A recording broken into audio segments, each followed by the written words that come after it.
Devotion without action, without service, is hollow.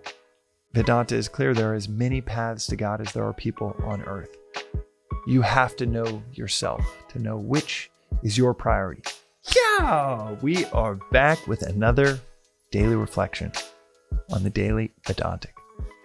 Today's reflection is on the role of humility within a philosophical or spiritual pursuit. I've mentioned in a handful of episodes before that there are three practices, three approaches to yoga, classical yoga, that are referenced within Vedanta often. Path of knowledge, path of devotion, and path of action. You could take one of these as the priority within your life, a path of action, service, or a path of devotion.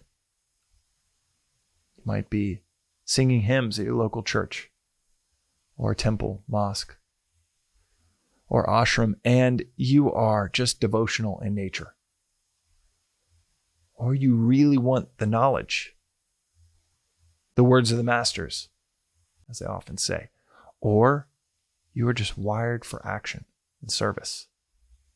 And like Mother Teresa, you are just wired to serve those around you. And sitting in contemplation of the words of the masters just might not be your wiring. There are as many within this philosophy. Vedanta is clear. There are as many paths to God as there are people on earth. You have to know yourself to know which is your priority.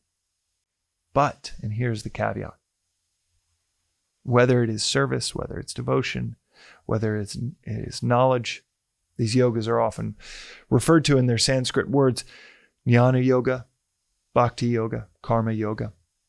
Within these approaches to union with the divine, the thing to remember is you need all of them. All three of them. You can't just take one path, service and action, and not cultivate a wisdom on where you should apply that service and action. Devotion without action, without service, is hollow. Without knowledge, without wisdom, is often misapplied. It could be misapplied to devotion to money. Or knowledge, gaining knowledge. And as it's said often within the Vedantic pursuit or the Vedantic philosophy, starting with Shankaracharya calling out the grammatical approach to life is an empty approach to life. This is from one of his texts where he calls out the expert in grammar, saying your grammar won't save you.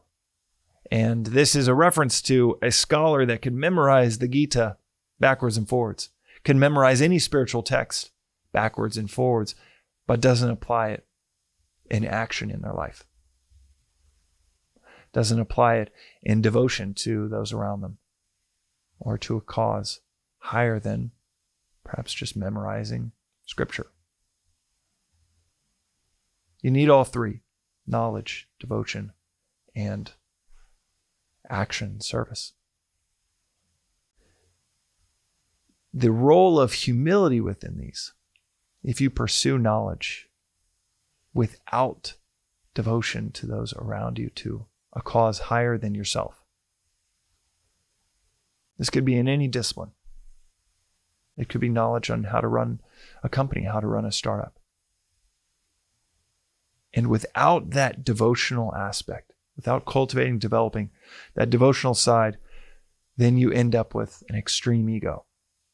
It accentuates the ego. That knowledge is a blade that is only in service of yourself.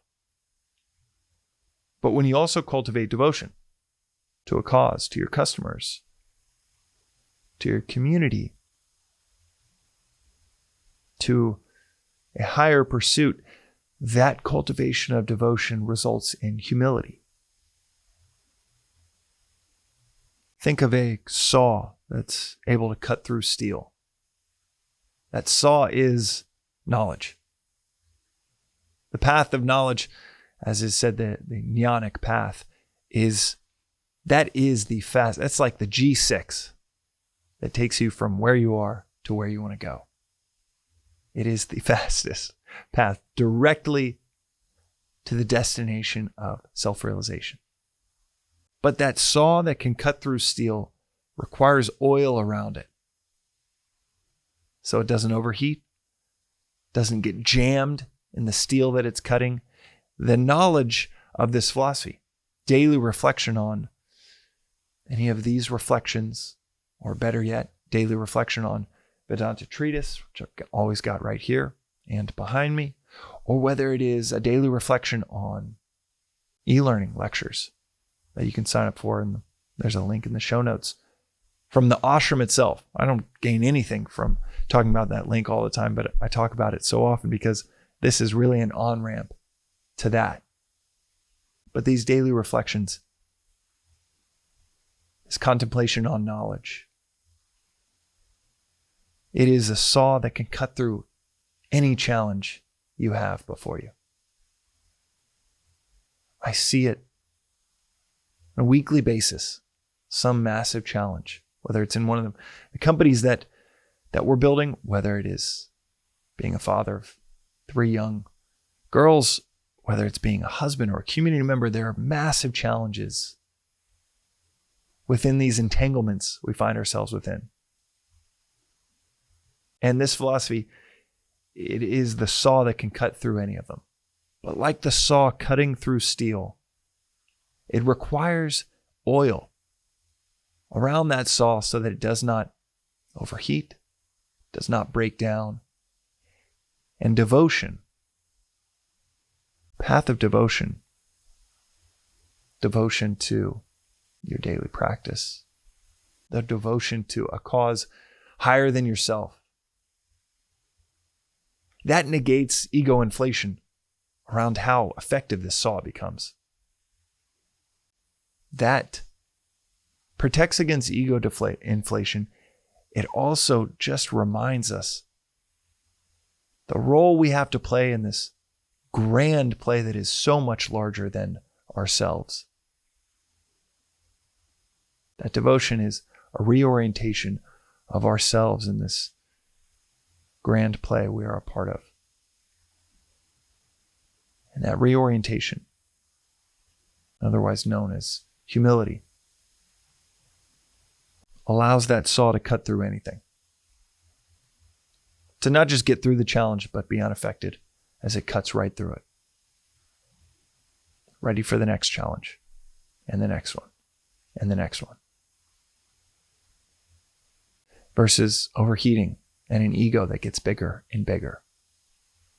It might get through a challenge, but if it goes to your head, it dulls the saw. And it's only a matter of time before it breaks down. The knowledge is the saw. Humility through a practice of devotion. The knowledge is the saw, but a practice of devotion, that is the oil. It keeps that saw effective at cutting through any challenge before you. That is today's reflection on the Daily Vedantic, and that is the role of humility in our daily lives.